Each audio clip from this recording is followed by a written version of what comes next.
अभी मजा आएगा ना भिड़ो.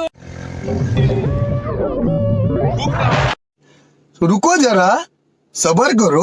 बोला धक्का बुक्की नहीं करने का, आराम से लेने का. हाँ.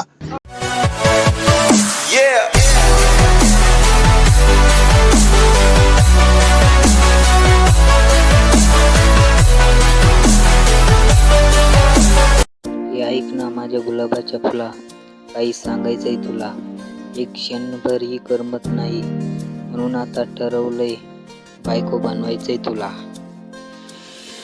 तू किती ग साधी आहे आणि फक्त माझीच आहे. कधी कधी जरा भांडते पण जान बेबी